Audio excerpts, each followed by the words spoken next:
Jornal RR News. Um oferecimento. Jato, ao seu lado sempre. Coima, soluções para quem produz. Matsuda, quem usa não muda. Matsuda. E Steel, onde tem agro, tem Steel. Veja no RR News desta semana. CNA apresenta no Senado seus planos para 2025. A agro é um dos setores que mais emprega no Brasil. Valtra comemora 65 anos de Brasil. O crescimento do turismo rural em São Paulo. Começa agora o RR News, o seu jornal semanal do agronegócio.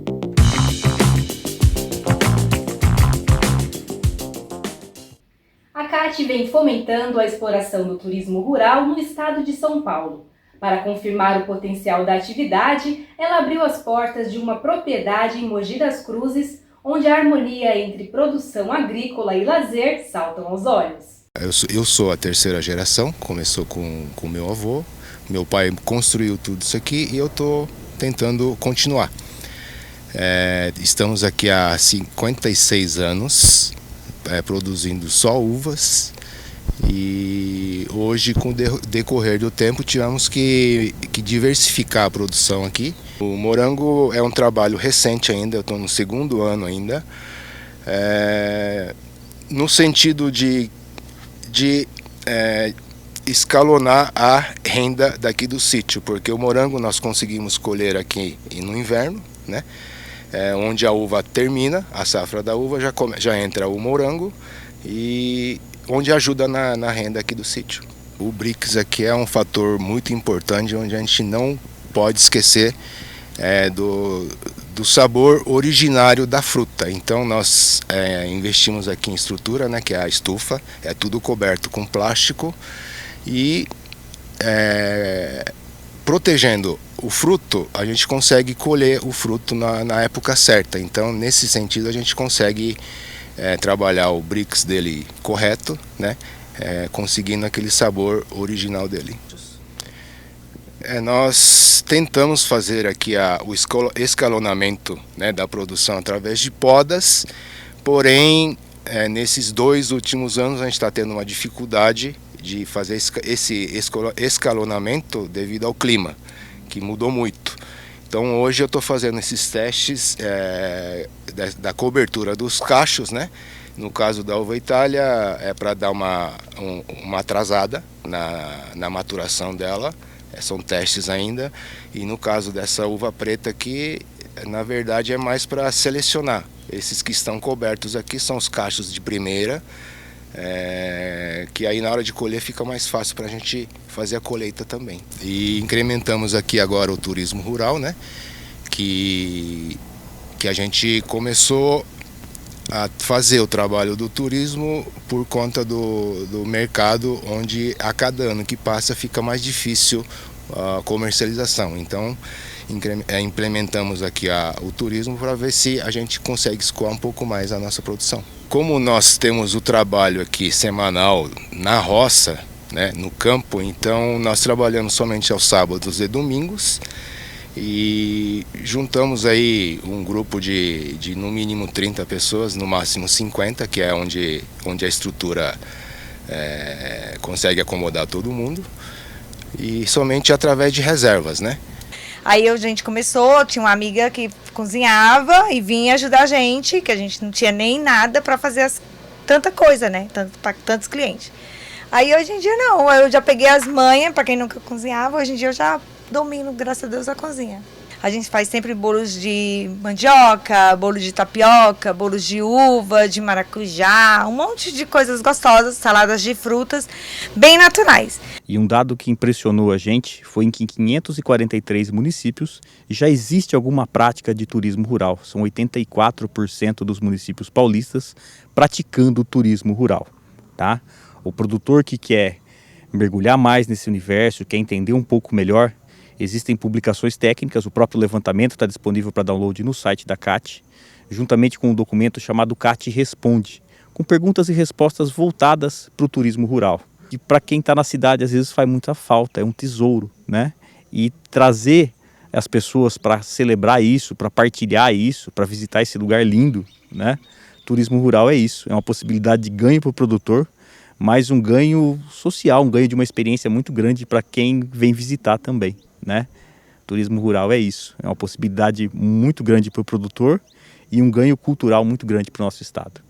A cultivar de arroz BRS A709, lançada em 2024 pela Embrapa e inicialmente indicada para a região tropical, passa a partir de agora a ter indicação estendida para o ambiente irrigado subtropical, que inclui os 3 estados da região sul do Brasil. No primeiro momento, ela foi lançada para o ambiente tropical, mas agora, entendendo da oportunidade que a cultivar é para a cadeia produtiva do arroz, a gente vai apresentá-la para o ambiente subtropical, porque uma característica forte das cultivares da Embrapa é elas estarem adaptadas para vários ambientes, trazendo aí uma fortaleza para os estresses bióticos e abióticos. Essa cultivar ela entrega uma qualidade de grão excepcional, que é o que a indústria brasileira, o consumidor brasileiro quer no seu dia a dia. Ela entrega inteiros acima de 65%, 68%, 69%, com uma rentabilidade acima de 72%. Isso é uma classificação de um arroz premium. Então, assim, ela vem numa lógica que a Embrapa vem construindo já há algum tempo, compor um portfólio que seja capaz de entregar para o produtor brasileiro, dentro das suas condições específicas, uma genética que traz rendimento de grãos inteiros, ou seja, uma qualidade de grão excepcional, que traz tolerância a acamamento, que traz resistência à doença e aliado a isso tudo, alta produtividade. Ela apresentou um potencial produtivo de 16.100 quilos por hectare. Isso rompeu a produtividade da nossa cultivar, que até então tinha o maior potencial produtivo, que é a BRS Pampeira.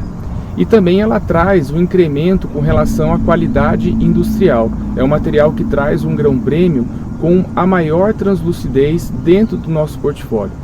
Então, assim como o programa se propõe a cada novo lançamento trazer ganhos incrementais, já que o nosso portfólio tem sido um portfólio bastante interessante em termos de diversidade de cultivares de alto potencial, ela traz uma elevada tolerância ao acamamento, que permite ser semeada tanto em ambientes com semeadura direta, como também em sistema de pré-germinado, e é um material de ciclo médio. Agora, em abril, começa a colheita da atemoia, fruta de sabor adocicado e textura cremosa, que vem ganhando espaço na mesa dos brasileiros. Resultado do cruzamento entre a chirimoia e a fruta do conde, ela apresenta a polpa mais macia e menos sementes. Sua doçura equilibrada e leve toque cítrico fazem dela uma opção versátil, consumida in natura ou em preparações como sucos e sobremesas. A estimativa de safra recorde de grãos em todo o Brasil também reflete a realidade do incremento da produtividade de soja e milho que tem ocorrido nas áreas atendidas pela Castrolanda.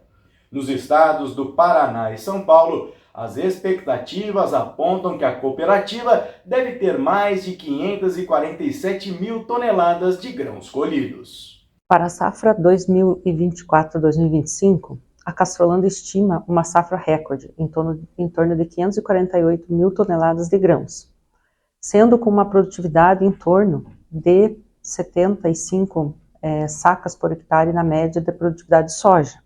E também aí mais ou menos entre 205 a 208 sacas de produtividade média na cultura do milho. Então, uma safra muito boa, recorde, que a cooperativa está estimando para este ano, finalizando as nossas colheitas aí até o final de abril e início de maio. O clima é um dos fatores não controláveis que interfere diretamente na produtividade de todas as culturas. Este ano tivemos um clima favorável, por isso essas produtividades recordes, tanto na cultura do milho quanto na cultura da soja. Mas existem ferramentas aí de previsões meteorológicas que ajudam os técnicos de campo, os agrônomos, a mitigar um pouco esses efeitos. Então, com as previsões climáticas que temos atualmente, com os modelos climáticos, as comparações entre um ano e outro, os agrônomos podem prever alguns fatores que podem acontecer e fazer a escolha de cultivares com ciclos diferentes, buscando fugir de períodos de seca, por exemplo, no florescimento do milho, que afetaria a produtividade, ou fugir de um excesso de chuva na colheita de soja. Então, a escolha de cultivares para mitigar os problemas climáticos é muito importante. Durante os dias 27 e 28 de março, 12 especialistas reconhecidos nacionalmente estiveram reunidos na sede da CNA em Brasília. Eles avaliaram 245 amostras de geleias inscritas no concurso promovido pela entidade. A gente está tendo um privilégio, né, de participar desde o início da organização desse primeiro concurso de geleia artesanal no Brasil e, assim, de contribuir para que a qualidade dessas geleias fique ainda melhor, né? Que os pequenos produtores tenham acesso a toda essa avaliação que a gente está fazendo. Então está sendo uma experiência muito rica, cansativa, assim, claro, exaustiva, porque é muita geleia. Foram muitos inscritos, né? Superou nossas expectativas o número de inscrições, mas está sendo muito rico, né? A construção, o debate das características de cada geleia que a gente vai experimentando, como cada um, né? Existem os critérios de avaliação. Então tem sido uma experiência de 2 dias intensos e bem interessantes. Uma honra enorme participar desse primeiro concurso de geleia. Dá para perceber que a gente tem uma quantidade absurda de produtos no Brasil. Então, assim, tem frutas de todos os estados. O Brasil é muito rico e as pessoas estão conseguindo explorar isso muito bem aqui nos produtos. Eu acho que é um concurso que acaba valorizando muito o pequeno produtor e vai fazer com que valorize ainda mais esse mercado de geleia e elevando o nível. Porque aqui, querendo ou não, todos nós estamos criando um parâmetro aqui. Praticamente a gente vai padronizar um padrão legal, né? Quais são as características interessantes de uma geleia? Aroma, consistência, a questão da textura.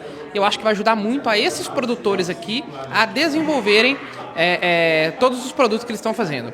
Nesse concurso, a gente está avaliando parâmetros considerados técnicos de aroma, sabor, cor, consistência. Então, na sequência é o que você vê primeiro. Então, a cor, a aparência a gente vê primeiro. Na sequência, o aroma, depois o sabor e a textura do produto, para finalizar numa impressão global que o produto apresenta. Então, é geleia, ele tem que ter características de geleia, tem que ter um certo dulçor, uma certa consistência e ser bem característico na cor, no aroma e no sabor daquilo que ele está se propondo. Estamos realizando aqui a etapa do júri técnico do concurso Prêmio CNA Brasil Artesanal e dessa vez as geleias. Então nós estamos com os 12 melhores avaliadores do Brasil. Eles passaram 2 dias avaliando as 245 amostras de geleia em 2 categorias do concurso. São as geleias simples e as geleias mistas. E daqui vão sair as 10 melhores geleias, 5 de cada categoria, e a gente segue para o júri popular, que vai acontecer no dia 12 de abril, no Jardim Botânico de Brasília, onde o público vai ajudar também a CNA a escolher a melhor geleia do Brasil. A Valtra celebra os 65 anos da marca no Brasil. Desde sua chegada, os maquinários da companhia testemunham momentos importantes da história do agronegócio brasileiro, principalmente em relação ao avanço da mecanização no campo e o aumento da produtividade agrícola. Celebramos um marco histórico, 65 anos de volta no Brasil. Desde 1960 temos sido pioneiro na transformação do agronegócio brasileiro, trazendo inovação e tecnologia para o campo, e a jornada começou antes, lá na Finlândia, em 1951, com a Valmet, e em 1960 chegamos ao Brasil, em Mogi das Cruzes, como a primeira fábrica de tratores a se instalar no país, revolucionando a agricultura ao longo de décadas. Continuamos a inovar sempre com pioneirismo e tecnologia. Atualmente, a Valtra oferece um portfólio completo, que inclui tratores, colheitadeiras, pulverizadores e plantadeira, como a Momento, um projeto global desenvolvido no Brasil E essa diversificação reflete o comprometimento em atender às demandas das diferentes culturas agrícolas do país, como a cana-de-açúcar, que temos uma forte conexão e uma forte história. Grãos, café, frutas e tantas outras culturas. O futuro é hoje e seguimos investindo em tecnologia que ampliam a eficiência produtiva e atendam às demandas globais por alimento. Continuamos inovando, liderando o mercado, sempre trazendo o que há de melhor para o produtor rural, apoiando para que ele possa produzir mais, gastando menos e com mais lucratividade e sustentabilidade.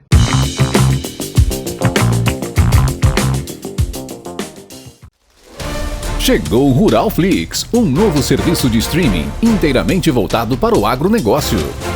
Nele, você vai assistir todo o conteúdo produzido pela equipe da Revista Rural, organizado por assunto e área de atividade. E você pode acessar pelo computador, tablet ou smartphone. Legal, né? Então não perca tempo e tenha acesso a todas aquelas reportagens que você tanto gosta. Ruralflix, para ver, aprender e se divertir.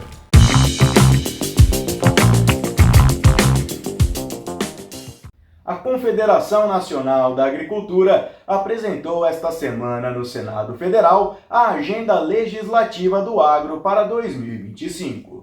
Em cerimônia que lotou o plenário, a entidade fez a entrega solene e explicou os principais eixos temáticos dos trabalhos que serão realizados este ano. Estiveram presentes senadores e deputados, representantes das entidades representativas do setor, diplomatas e membros da diretoria do sistema CNA-Senar. Esta solenidade marca um novo patamar na cooperação entre o produtor rural e a nossa representação política. Apresentamos ao país pela primeira vez, na sede do Congresso Nacional, nossa agenda legislativa, construída por muitas mãos, pelas representações dos produtores, pelos especialistas de cada setor das nossas cadeias produtivas e pela própria classe política, em um alinhamento harmonioso que é a melhor expressão da unidade do agro brasileiro. No novo quadro Matsuda em Foco, que estreia esta semana, você vai ver um bate-papo interessante sobre a importância da nutrição correta dos bezerros.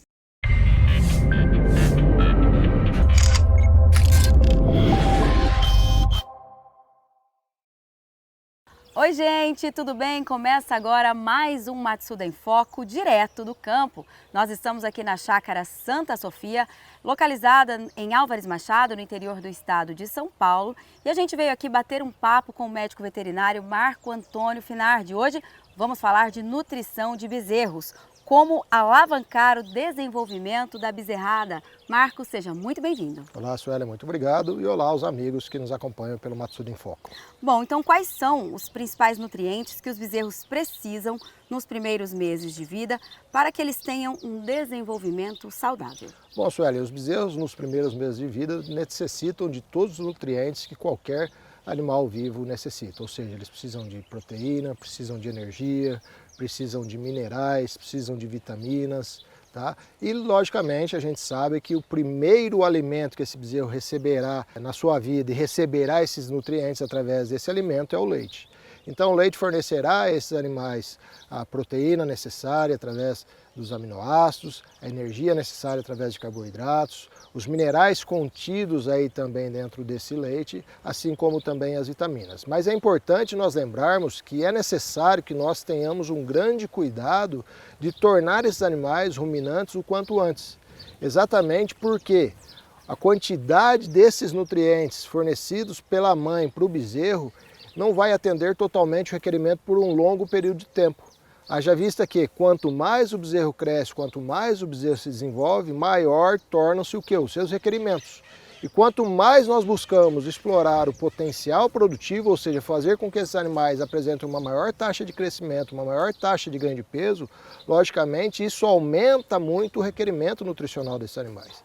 Então, por isso, existem estratégias nutricionais que podem ser adotadas em uma propriedade exatamente para que a gente possa complementar aqueles nutrientes que vêm através do leite com outra fonte alimentar. Bom, então como a alimentação adequada nesses primeiros meses, ela pode influenciar o ganho de peso e a saúde a longo prazo dos bezerros? Bom, quando nós pensamos em como nós podemos melhorar a alimentação para incrementar o desempenho, logicamente, se nós pensamos em bezerros criados junto com suas mães, nós teremos que usar ferramentas para que nós possamos fornecer esses nutrientes. Logicamente, se eu pensar em fornecer um tipo de alimento para o bezerro junto com sua mãe e eu não limitar o acesso da mãe, logicamente, devido a essa busca de alimentos de alta palatabilidade, para que o bezerro realmente se sinta atraído por essa alimentação e consuma esse produto, também será muito atrativo para as mães. E, consequentemente, as mães consumirão muito mais do que o próprio bezerro. Desta forma, existe a estratégia da integração ou do uso do sistema de creep feeding dentro das propriedades, que basicamente consiste num coxo com um cercado ao redor, onde o objetivo desse cercado é impedir o acesso das mães, permanecendo somente então os animais, os bezerros podendo adentrar essa estrutura e ali então nós utilizarmos formulações apropriadas, específicas, ajustadas para essa finalidade. Se nós pensamos no portfólio de produtos da Matsuda, a Matsuda tem a linha Top Bezerro, que são suplementos que fornecerão minerais, fornecerão fontes de proteína, energia, fornecerão aditivos prebióticos, fornecerão ionóforos, tudo isso visando o quê? Tornar esses animais, os ruminantes, o quanto antes, de modo então a que esses animais comecem a consumir aí, pastagem também o quanto antes, e isso logicamente aumentará e muito aí o desempenho, o desenvolvimento desses animais. Quando nós pensamos em saúde desses indivíduos, nós temos que lembrar que o bezerro, quando ele nasce, ele não tem um sistema imunológico ativo. Ele vai receber através do colostro anticorpos das suas mães, e esses anticorpos serão a primeira proteção que esse bezerro terá contra os mais variados patógenos que o animal acaba tendo contato diariamente. Logicamente, esses anticorpos recebidos das mães, eles terão uma duração de atividade, mas é importante que nós tornemos o sistema imune do bezerro apto a combater esses patógenos também de forma extremamente rápida.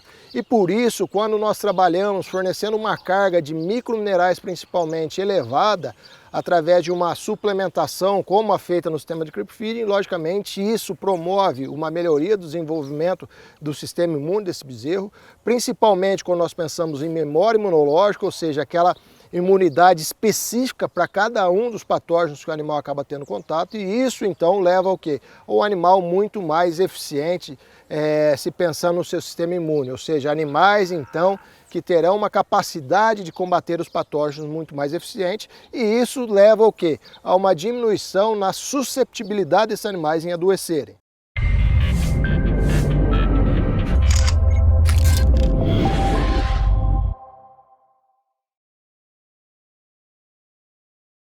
Para assistir esta entrevista completa, basta acessar a Ruralflix, através do endereço que está na tela.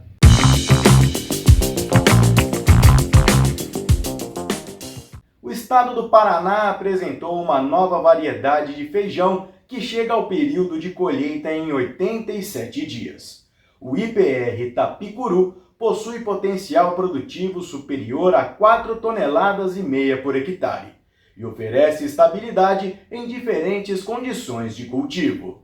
IPR Tapicuru é uma cultivar de feijão do grupo comercial preto, que se destaca pelo seu alto potencial de rendimento, com uma produtividade média em torno de 4.590 quilos por hectare, e pela resistência às principais doenças que ocorrem na cultura, e bem como resistência a pragas, como o ácaro branco. Essa cultivar, além de apresentar um excelente desempenho agronômico, ela possui uma excelente qualidade culinária, com um tempo médio de cozimento em torno de 21 minutos, um teor médio de proteína de 22%, os grãos apresentam, após o cozimento, uma casca macia, e também caldo espesso, de cor achocolatado e um excelente aroma e sabor. Essa cultivar também, ela tem se destacado por apresentar um porte ereto, inserção de vagens elevadas, em torno de 25 centímetros, o que favorece a colheita mecânica direta com perdas reduzidas. Essa cultivar, se destacou também no sistema de produção orgânico, apresentando um rendimento superior às demais cultivares que foram avaliadas nesse sistema de produção. Então, durante 4 safras, ela sempre se destacou, o que também faz com que essa cultivar seja indicada para esse sistema de cultivo. Portanto, IPR Itapicuru é mais uma nova opção de feijão preto que vem proporcionar uma maior rentabilidade para os agricultores, uma vantagem também para os consumidores, uma vez que o material apresenta uma excelente qualidade culinária e nutricional e, portanto, mais uma opção para os agricultores que cultivam o feijão no estado do Paraná e também em outras regiões brasileiras, uma vez que essa cultivar ela está sendo indicada para cultivo no estado do Rio Grande do Sul, Santa Catarina, Paraná, São Paulo e Mato Grosso do Sul. E dentro em breve, o seu registro também será estendido para a região do Cerrado brasileiro. Pesquisa do CPEA, em parceria com a CNA, mostram que o agronegócio é um dos setores econômicos do país que mais vem gerando empregos. O número de pessoas empregadas pelo agro brasileiro ultrapassou 28 milhões em 2024. Este número representa 26% do total de empregos do Brasil. Em relação a 2023, houve aumento de 1%, o que representa aproximadamente 278 mil pessoas a mais trabalhando. Os citricultores estão preocupados com o surgimento da podridão peduncular nos pomares brasileiros. O principal motivo para que a doença apareça é o estresse causado sobre as plantas através das altas temperaturas, períodos de seca acentuados e ataques de outras doenças, como o greening, por exemplo. Esses fungos já estão presentes nos pomares de citros, mas eles vivem dentro da planta sem causar nenhum dano. Porém, quando a planta está estressada, seja com alta temperatura, com déficit hídrico ou também afetada por outras doenças como o green ou a gomose de Phytophthora, esses fungos passam a se tornar patogênicos, infectam os tecidos para que eles possam se reproduzir e geram essas podridões e queda de fruto. Como o citricultor pode fazer o manejo dessas podridões de fungos bote? Ele pode usar tanto produtos químicos quanto produtos biológicos e dentre os produtos químicos ele pode usar os fungicidas triazóis, as estrobirulinas, as carboxamidas, que já são produtos que estão na Protecitrus e já são usados para controlar a podridão floral, a pinta preta e outras doenças causadas por fungos. Além disso, existem produtos que induzem resistência, existem produtos que ajudam a reduzir o estresse da planta, ajudam a reduzir a insolação e podem reduzir o estresse e, consequentemente, os problemas causados por esse fungo. Além disso, os produtores podem fazer também o manejo que a gente chama de cultural, que seria podando esses ramos que estão podres para evitar que o fungo se reproduza e aumente na área. A pirataria de sementes de soja no Brasil gera perdas de cerca de 10 bilhões de reais ao ano. É o que aponta estudo inédito divulgado pela CropLife Brasil em parceria com a Celeris Consultoria. A estimativa é de que as sementes piratas ocupem 11% da área plantada da cultura no Brasil. Esse é um problema bastante sério e, segundo o estudo, nós temos aí hoje uma perda por conta da pirataria de sementes da ordem de 10 bilhões de reais e essa pirataria hoje já representa cerca de 11% da área de produção de soja no Brasil. Isso traz várias consequências negativas para a nossa agricultura. É importante lembrar que para nós chegarmos numa nova variedade de sementes, há investimentos vultosos da indústria e num período de 8 a 10 anos. Quer dizer, são 8 a 10 anos do momento em que a indústria se dispõe a desenvolver uma nova variedade que vai gerar mais produtividade, que vai gerar uma maior adaptação a determinadas regiões e o período que ela efetivamente vai estar disponível no mercado. Então é um problema bastante sério. A geração dessa prática desestimula ou pode desestimular investimentos nessa área que são estimados da ordem de 900 milhões de reais nos próximos 10 anos e toda a consequência que isso pode gerar para a competitividade da nossa agricultura. Então hoje, com base nesse estudo, nós estamos aí trabalhando em cima de algumas frentes. Uma delas é a comunicação, permitindo que essa informação chegue de forma mais clara aos produtores, dos problemas que isso pode gerar a eles, seja do ponto de vista legal, seja do ponto de vista da perda de produtividade, às vezes não no primeiro momento, mas no segundo ou terceiro momento, informações que podem ser utilizadas pelo governo federal, pelos governos estaduais, que são, em última análise, os responsáveis pela fiscalização, que tudo isso também possa nos levar a um aprimoramento do marco regulatório, ou seja, da legislação que trata da proteção de cultivares e, com isso, gerar uma maior garantia aos investimentos, com benefícios à agricultura e benefícios ao próprio país. Um estudo realizado pelo projeto Amazônia 2030 aponta que há cerca de 4 milhões de hectares em áreas de baixo potencial agrícola no bioma Amazônia. Dessa forma, eles não competem com o cultivo de grãos, se tornando uma oportunidade para a conservação e restauração ambiental na região. O tema de restauração florestal tem virado uma agenda muito importante para a Amazônia. Eu até digo que é a agenda número 1. O desmatamento continua sendo grande ameaça, mas nós temos que olhar para essas áreas que já foram desmatadas, que estão em processo de restauração natural. O que motivou esse estudo foi a gente olhar para essas áreas desmatadas e o que estava acontecendo nessas áreas desmatadas. E aí observamos que uma parte das áreas desmatadas estão em um processo de recuperação natural, que é super importante para a mitigação dos efeitos das mudanças climáticas. Então a restauração na Amazônia, ela é uma alternativa para promover a conservação e restauração dos ecossistemas, gerar renda para as comunidades locais e um processo acelerado do Brasil liderar esse tema no mundo. O Amazon publicou recentemente um estudo que mostra que algo em torno de 5,2 milhões de hectares de áreas que tinham floresta e já não têm floresta estão no processo de restauração natural.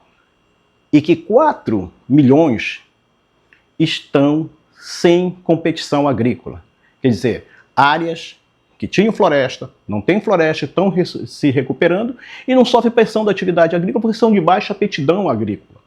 Então, nós temos que olhar com muita atenção para esse ativo florestal e colocar esse ativo em áreas de recuperação ambiental, em áreas de programa de restauração.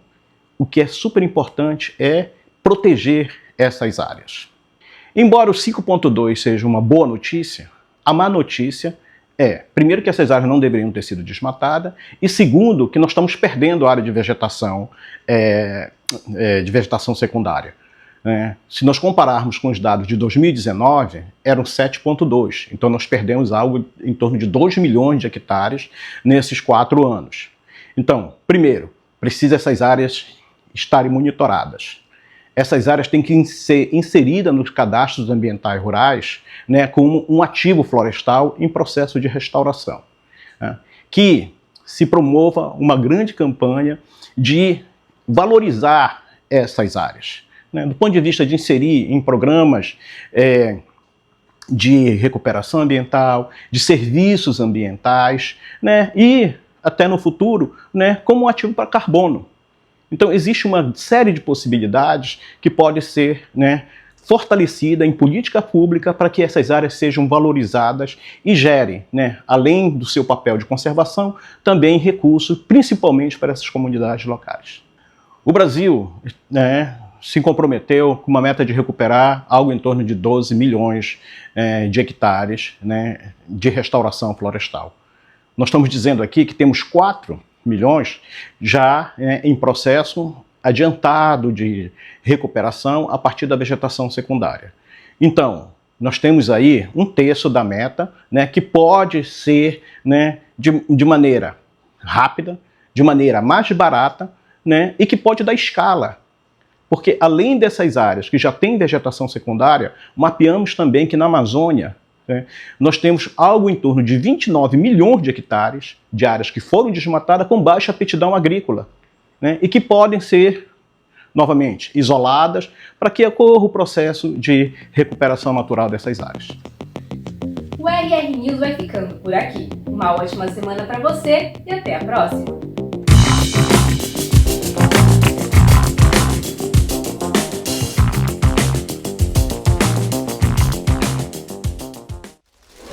Chegou o Rural Flix, um novo serviço de streaming inteiramente voltado para o agronegócio. Nele, você vai assistir todo o conteúdo produzido pela equipe da Revista Rural, organizado por assunto e área de atividade. E você pode acessar pelo computador, tablet ou smartphone. Legal, né? Então não perca tempo e tenha acesso a todas aquelas reportagens que você tanto gosta. Rural Flix, para ver, aprender e se divertir.